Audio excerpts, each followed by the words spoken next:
Right now at Honda, find your kind of value with a low finance rate offer on selected Civic hatch and sedan models. There's never been a better time to get into a Civic, so talk to your local dealer and let's help you into a Honda today. T's and C's apply. Ends August 31st. See website for details.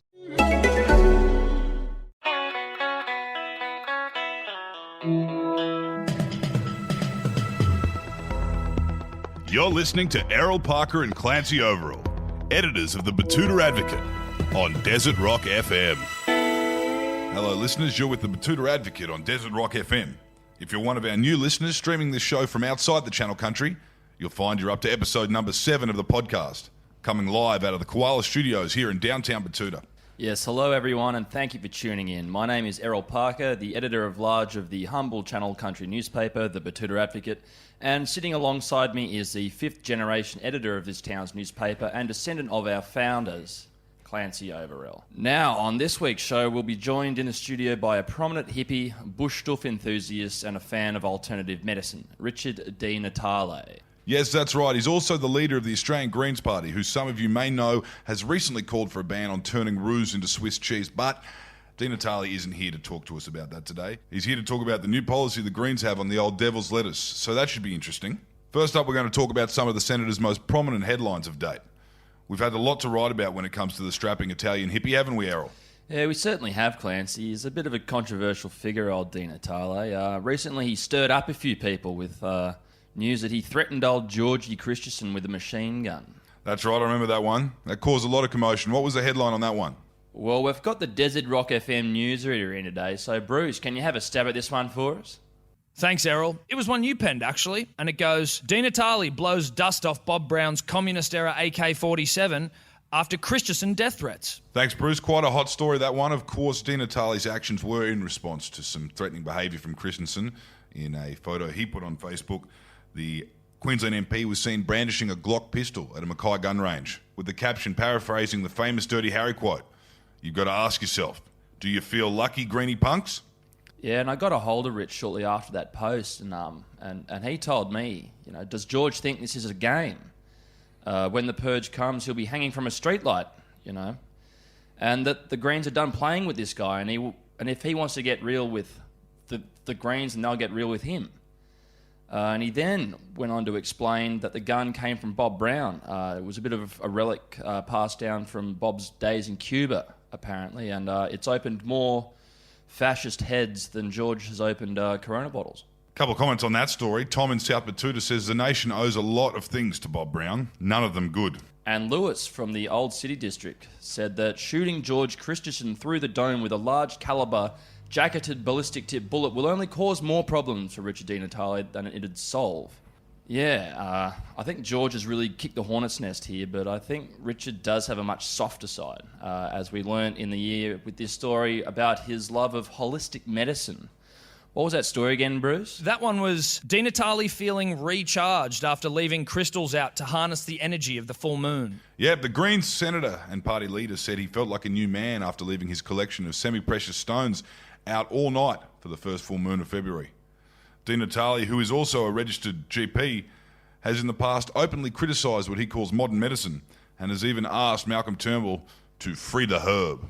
Yeah, he said to us, I feel on top of the world. I keep a couple of crystals under my pillow at home, a few under my desk, one in the Prius, and he can also feel the moon's vibrations, that they're so vibrant. Your young fella, Clancy, he dabbled in this sort of shit for a while, didn't he? Yeah, I guess you could say he went through a bit of a phase. Yeah. No, he's come good, the young fella. I reckon my old man would have been on the first flight out of Kowloon if he heard me sprouting that sort of shit. Yeah, well, yeah, you could imagine that. A good army man that he is. Wouldn't have looked too fondly upon the hippie ideology. Anyway, I just ignored my young fella and he seems to have grown out of it. Oh, that's good to hear, mate. On to the next story. Well, what do you got for us, Bruce? Richard Di Natale labels Scott Morrison a typical Taurus in a speech to Senate. He also described Morrison, the Cronulla Bible thumper, as bullish and aggressive before saying, hello, he's just a typical Taurus, like a bull in a china shop. So dumb, bullish and aggressive. It's just sad. Well, Morrison didn't like that, did he, Clancy? He hit back by saying, I am a fucking Taurus, and I love being one, but grow up, cunt. Don't bring that shit into Parliament. It's great to know our democratic process is in good hands, isn't it? Bruce, we wrote a yarn on the Greens leader enjoying his special day. Yeah, that one goes, Senator Di Natale getting everything ready for the 20th of April. Well, thanks, Bruce. Di Natale said he was determined to get out of Parliament to celebrate Green Christmas, which takes place on the 20th of April, a date referencing the number 420, which Di Natale describes as being a very powerful number in cannabis culture. He then said to our reporters that he's been prepping for a while for the big day and that he was announcing a plan to free the herb. One of our readers from down in the latte capital of Melbourne, called Benita Eldstrom, tipped us off on that. Despite being a supporter of legalising cannabis, Di Natale has reportedly told his grandmother, "It's just oregano, nonna." Well, speaking of legislation, Richard has joined us in the studio now to have a bit of a chat about the old Mary Jane. Well, Senator Di Natale, thank you for joining us today. Did I say that right? You did, well done. Yep. Yeah, not like old mate Brandy, Candy Brandy. No, how do you say his last name? Is Brandass. Brandass. That was Peter Wish-Wilson coined Brandass. Yeah, got him good. Yep. Now, what's been going on, mate? You're leader of the Greens, Yes. Senator from Victoria. Yep. You and we're talking to you today because the Greens in the last probably decade have started doing a bit of crossover into regional areas, and we see up north New South Wales, the nationals start getting very green, and the traditional Labor seats in the cities are getting pretty green. And you guys are casting a bit of a net now. It's no longer just people hugging trees in Tasmania as it started, or stopping nuclear power in WA. It's a broader net. What do you put that down to? I think it's a few things. I think ultimately when you sit down and talk to somebody about what the Greens stand for, most people like it. When you start talking about the need to protect the precious natural environment we've got and do something about the big and growing gap between the rich and poor, I think most Australians understand that. Now, we'll go back to the beginning. You're both parents born in Italy? Yep, mum and dad. I'm guessing they probably weren't as progressive when they pulled up stumps in... Well, I mean, my dad was basically struggling to feed himself. It was post-war Italy, South, very, very poor. He came over when he was in his late 20s, followed his brother over, learnt his English while doing his electrical apprenticeship, became a sparky. And really, for people of his generation, it was just about trying to put food on the table for your family. Definitely. My mum came with her father, one of 7 kids. That was a bit more of a political family. The grandfather was, he idolised Gough Whitlam, so I remember some of the sermons about Gough back in the old days. But again, people come from, he came from, again, the South, very poor at the time. And, they came here, they worked bloody hard, and really their priority was to try and feed themselves and their family. Well, it seems as though you did inherit quite a bit of that, as it does take a lot of work to be a doctor, which was what you fell into after high school. How long were we working in the medical field for? So I graduated in 93, and my plan was to do a few years and specialise in physician training, and I was looking at maybe doing something like being a general physician and working in regional Australia somewhere.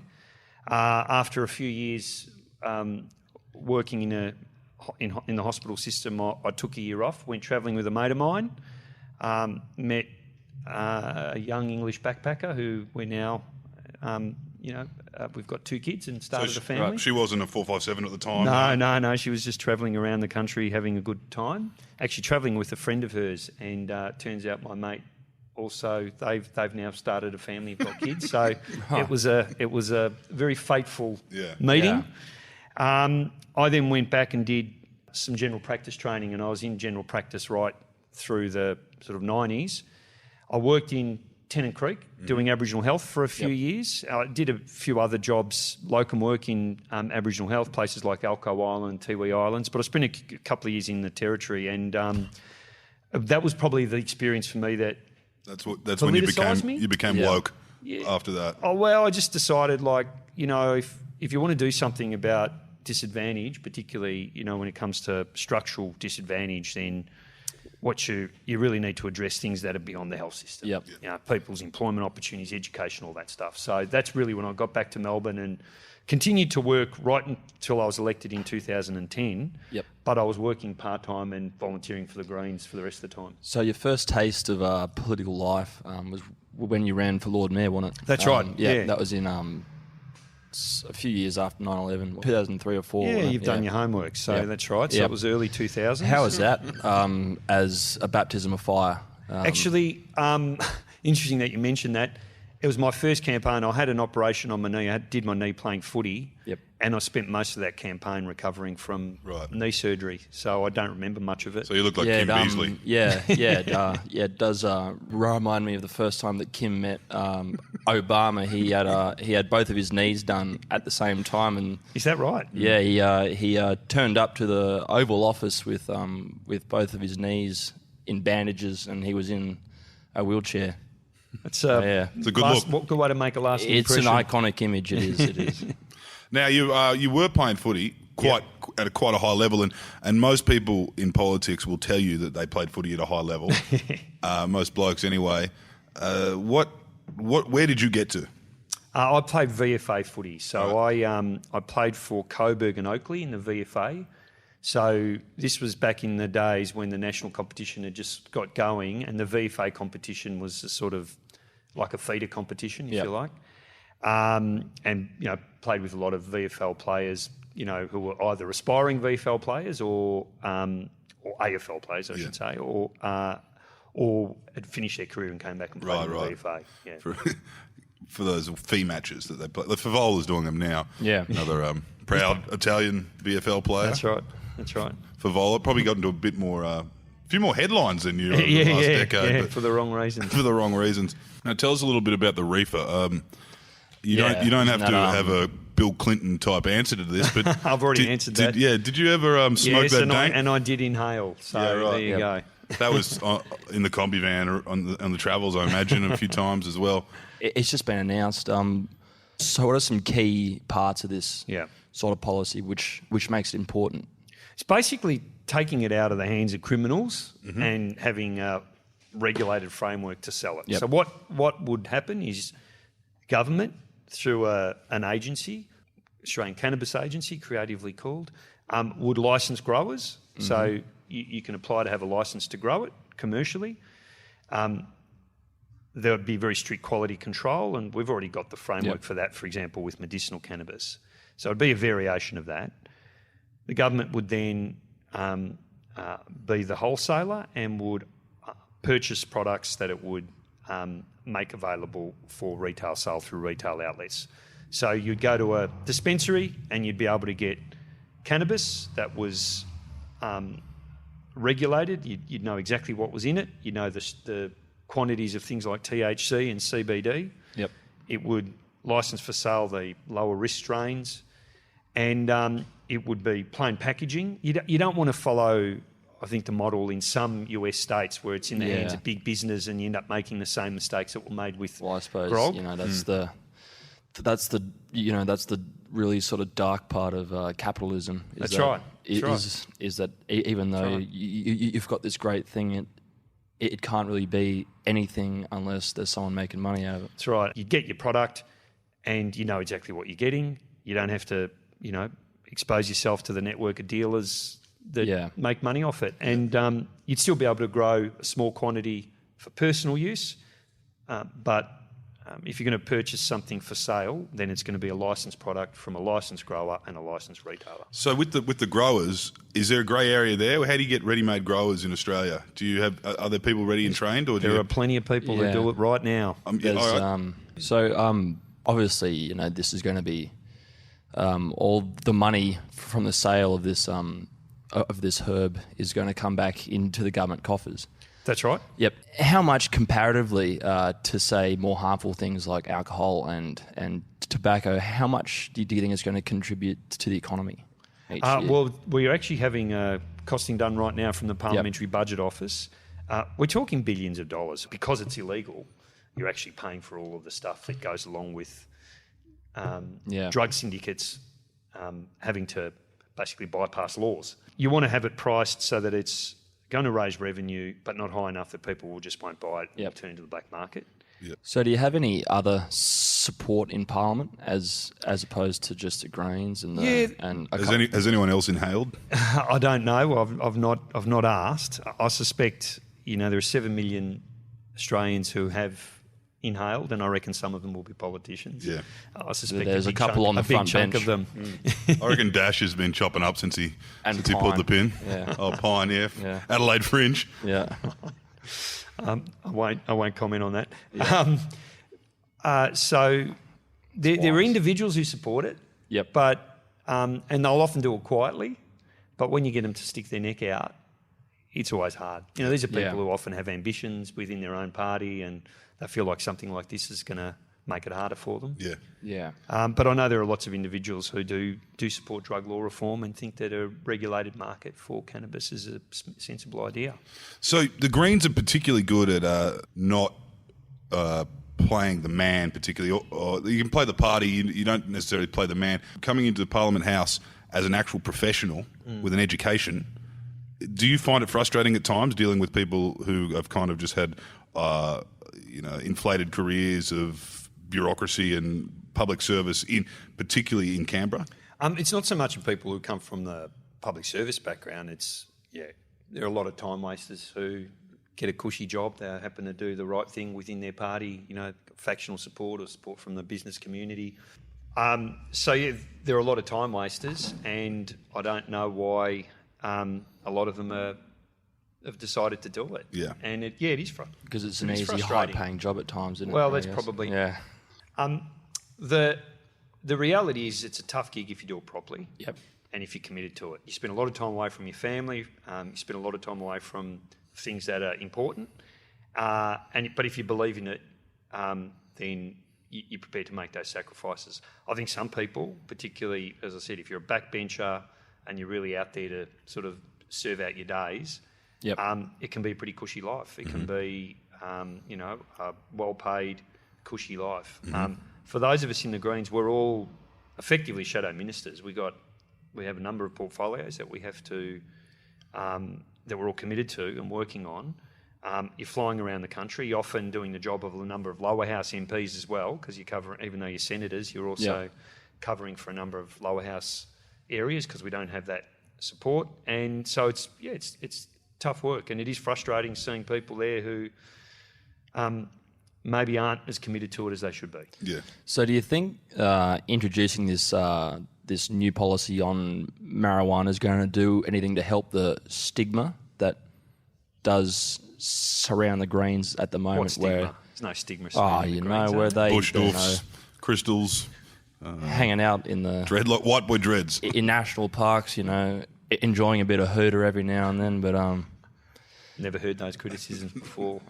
Well, the idea of the party is changing. As especially up here in the bush, there is a bit of an anti-Bush agenda that comes through from the Greens in regional areas. Lee Rhiannon with the kangaroos and from that all kind the of old stuff. guard, There's they're talking odd about stuff. how there isn't a problem out here with kangaroos, and there's millions of them out here, that they ruin fences, they eat feed, that they just cause more harm than good. Dingoes as well. Yep. Emus. No, but we're not going to talk about wildlife as such. There is, as I mentioned earlier, regions where the two cross over between the Nationals and the Greens, and that's around Lismore and stuff, and always has. And anywhere hinterland where the bush meets the kind of the coast. Yeah, there's a lot of that. talking about like regional communities, they're not homogenous, right? Yeah. There's no, people talk about the bush as though it's one thing. Yeah. I just find that there are, a lot of people I come across, and I live in a regional area myself, where they're very open to green ideas. Farmers are at the front line on climate change. They're the people who are seeing it. And you speak to farmers who are just saying, look, seasons have changed. Yeah. When we plant our crops has changed. Yeah. When, harvest time has changed. And they're seeing that. And, they've had generations where they've seen the climate shift. And so I think many of them are really concerned about it. They're also concerned about, the loss of health and education support for their communities. I know when we've gone to coal mining communities, in places like Collie in WA, in Latrobe Valley in Victoria, people actually, they can see the writing on the wall. They know that the industry hasn't got a long-term future, and what they want is government to manage a transition. Yeah. They're just saying, look, at the moment, you guys are just leaving it to the market, and we know ultimately we're not going to have a job. Manage and plan. What is your plan, just off the bat, and it's probably hard to give in a soundbite, but have a crack, with coal miners, mining? Yeah. Where do you put them? Where do you put those? If all these coal power plants are going to close, there's going to be a lot of people in that industry who are going to be out of work. Yeah. So you manage the transition first, right? You have a timetable and you work out, okay, let's know exactly what's happening when, so we can plan for it. That's the first thing. Now, when you decommission coal mines, there's actually a lot of work that needs to be done. So decommissioning mine sites and rehabilitating them is actually quite labour intensive. Often the place where you're going to have the renewable energy infrastructure to replace that coal is where the existing infrastructure is. So there are jobs in the transition for people, many of them who have the technical skills within renewable energy and away from coal. And then there's a lot of training and education that's important. What we're saying is let's have a plan for it. Hell of a soundbite there. In the long run, though, all that, it sounds really good, but that's going to cost money, and money unfortunately doesn't grow on trees. It gets pulled out of the ground, as it seems now. In an ideal world, how would you pay for all this? Even just if this coal mine's shut, there's no money coming in through. But the basic economics are already saying most of the coal infrastructure in this country is already beyond its use by date. Right, you can put a bit of sticky tape and band-aids to try and keep them going for another year or two, but ultimately it's got to be replaced. And the economics are saying to replace that capacity with renewables like solar and wind is cheaper than building a new coal-fired power station. When you factor in the cost of pollution, then the economics changed decades ago, and it only makes the equation much more stark. So it's got to happen. There's jobs, there's investment that comes with renewables. It should be a good news story. Australia's got all these natural advantages. We've got the space, we've got sunlight, the sunshine, the wind, we've got the technical expertise. We've got all these natural advantages, and we should be capitalised, should be leading the world on this stuff. Do you feel like, is there an element that all of this could have been prepared for if we'd made the most out of the boom? Is there yeah? Oh, absolutely. Do you think this could have been We could be leading the world right now. We could have, a completely different energy system. We could have a 21st century transport system. No, we pissed the results of the mining boom up against the wall. You had Howard, basically shoveling all this money out and not doing anything with it. Yeah. And that was a great opportunity to really set the country up, invest in infrastructure. We just haven't done it. Yeah. Do you find, and people talk about it, and I guess you can talk as much as you want about it, the factions, every party seems to be dictated by factions, and the Greens do have it too. Do you find yourself as a bit of a cattle dog at times, trying to, rein in the communists against the old communists anyway, or like the old guard against the young bucks and the different, because the whole thing was like founded on a whole set of different ideologies that kind of were, in line with one another, but different ideologies. Do you find that happening? So we don't have formal factions, but like informally, there are people who come from different places. That's true. I think you mentioned earlier there was the nuclear, disarmament movement in WA, the Lake Pedder and Franklin campaign in Tassie, here in New South Wales, green bans, and that stronger, I suppose, social justice influence. So the housing commission stuff in Sydney, is that what you're talking about? Yeah. So you're right. There are lots of different influences, but I think they hang together. A lot of what happens is actually the sort of political dimensions to it, I think, are overplayed, and it's often just personality stuff. And we've just got to work hard to try and bring that together. We know that there's a twin crisis facing us. There's the ecological crisis and climate change, and there's growing inequality. And those two things are they're the big challenges of the 21st century, and we've got to be up to it. So hypothetically, if the Greens were to win 76 new seats at the next election and you came to power as a majority, do you reckon your back would be safe from knives? What would you do as senator? 76 seats, hey? That's a you'd have to drop down into the House of Reps. You'd have to drop pull a down Barnaby. First. Yeah, okay, all right. Yeah. Do a Barnaby. You'd have to do a Barnaby. Look, it'd be a good problem to have. Yeah. It'd be a good problem to have. Yeah. You know, I mean, we're all in it because we want to make change. That's why you do it. I think if you're in politics for the right reason, it's because you believe in a better world. Mm-hmm. Some people's view of what that looks like might be different to mine, but if you're in it for the right reasons, because you believe in, a better society, and if you get an opportunity to do something about that through winning more seats, then terrific. It's a great problem to have. What would happen with you though? How would you manage that as leader? In what way? What do you mean? You'd have to jump down to become Prime Minister. Yeah, well, the one thing about the Greens and our leader, we don't have a tradition where there's this sort of presidential style politics. Moment of every day, I reflect on the, great privilege I've been given. It's huge responsibility as well. But ultimately, the success of our party is not based on who happens to be leading the party. We're actually a big social movement. Not all responsibility is invested in the leader of the party, and that's a good thing. Yep. So you look at the Liberal Party's problems right now and Turnbull's problems, it's because of who's actually running the show in the Liberal Party. Yeah. Do you find, I mean, and you can tee off here because it is your job, are there any villains in Parliament House in Canberra? Oh, there's a few of them, yeah, for sure. Yeah. Because not many people would be willing to say that, and I guess that might be the difference between you and other people. What's Tony Abbott doing there? Yeah. Would you list him as a villain? Well, I mean, in the sense what's driving him? Do you reckon? I think it's revenge. Yeah. What else is driving him? I don't get it. I don't get how he can wake up every morning and just be motivated by this sense of I want to get this bloke back. He's stuck the knife in, and every time I open my mouth, it's calculated to exact a bit of revenge and bring the whole show down. Well, so he's one of them. Yeah. I mean, there's a few others. There's Erica Betts, there's Kevin Andrews. They're all part of that. Any You've got Labor? George Christensen. Any Labor villains? Any Labor villains? There are a couple that have left that I think that I'm pleased to see the back of. When you got people like Martin Ferguson, who was, member for Batman and now is going out and spruiking for the coal and gas industry and, trashing the union movement. Mm-hmm. I thought he was he's a piece of work, but...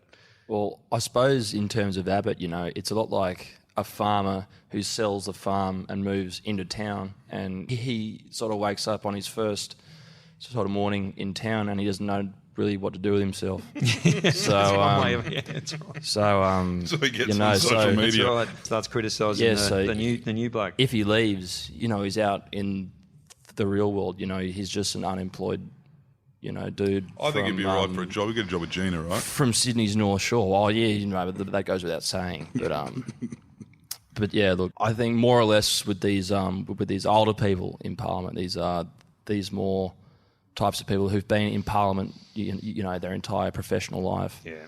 I think that having to step off, this big boat, which is the only boat that they've only known is terrifying. Yeah, I think that's right. I think, they become institutionalised. I think they some of them love the status that comes with the job and the perks that come with it. I think others just wouldn't survive in the real world. Yeah. So the idea of backbenchers and passengers in Parliament, and we kind of can all agree that they do exist. Is that how these spills happen?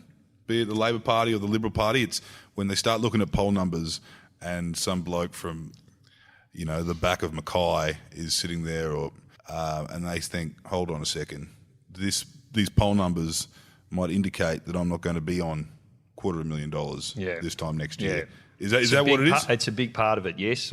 Keating used to say, always back self-interest every time. So there's a bunch of people, and it's happened during the Labor years, the Rudd-Gillard years, there's a bunch of people who are looking closely at it and realise that their own political interests are not being served by the current leader, and so they'll switch camps. They're always the sort of the ideologues as well. Yeah. So, you've got, in the case of the Liberal Party right now, a bunch of people with hardline, hard right, conservative values. As I said, the AAA faction, Abetz, Andrews and Abbott, and George Christensen and so on, whose worldview I think is, a long way away from where Turnbull's is. But Turnbull's just decided to, to sort of sacrifice all the things he once believed in to stay in the job. And It's because he wants to see a change in this country. Yeah. So, he goes, this is, some more unwavering. that's right. Commitment and belief. From from the Prime Minister. Yeah. So I think it's a combination of both those things. I think the people who have always, who might have an agenda of getting rid of the leader, and those people who start to get nervous because their poll numbers are looking shaky and they might not get re-elected.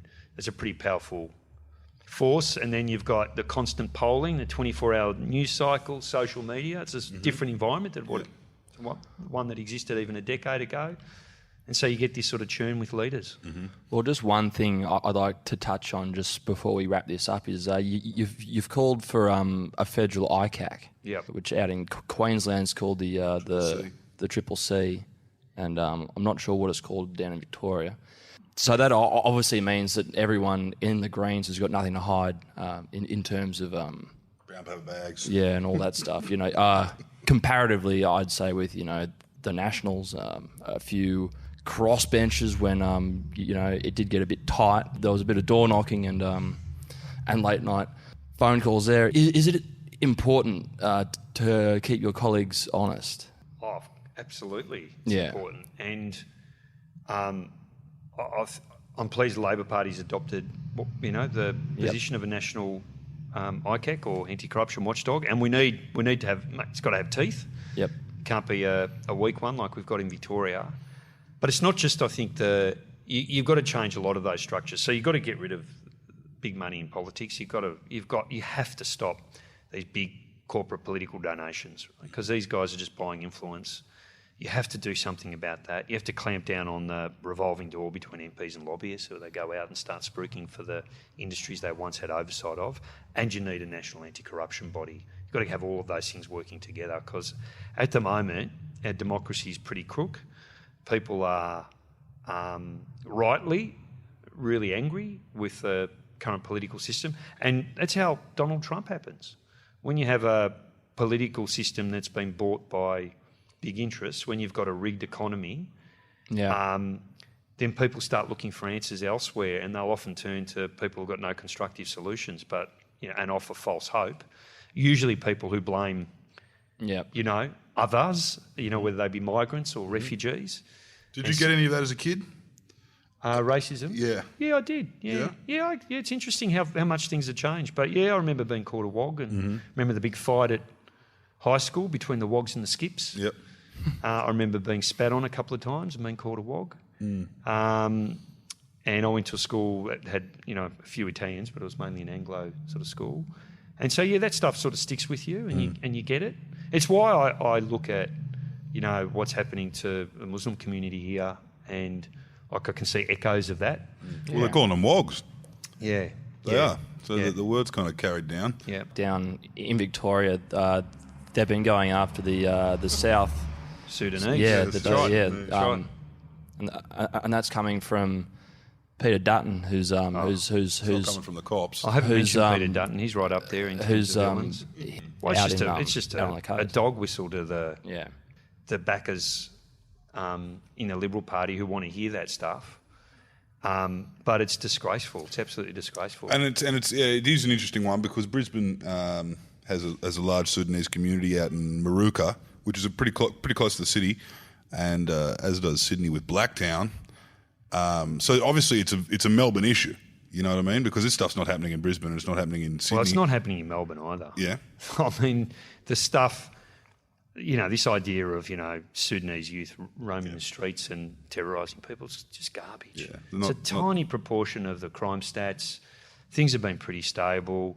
Look, Dutton whipped it up. What did he say? People are scared to go to restaurants. Yeah, and he goes, you can't go down Collins Street now. It's like a war zone. People are scared to go to gastro. Yeah. What do they got down there?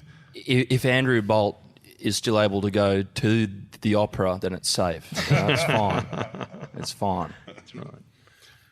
Well, on that note, thank you for joining us, Senator. Pleasure. We've had a great chat. You.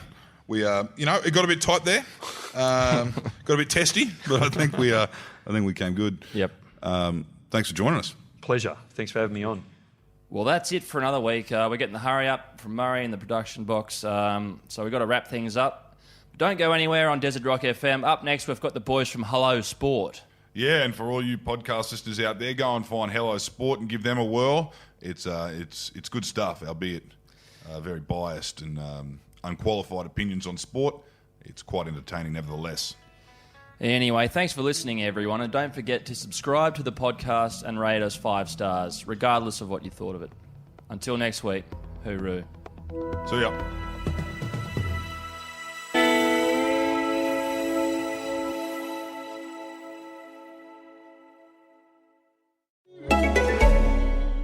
Right now at Honda, find your kind of value with a low finance rate offer on selected Civic hatch and sedan models. There's never been a better time to get into a Civic, so talk to your local dealer and let's help you into a Honda today. T's and C's apply. Ends August 31st. See website for details.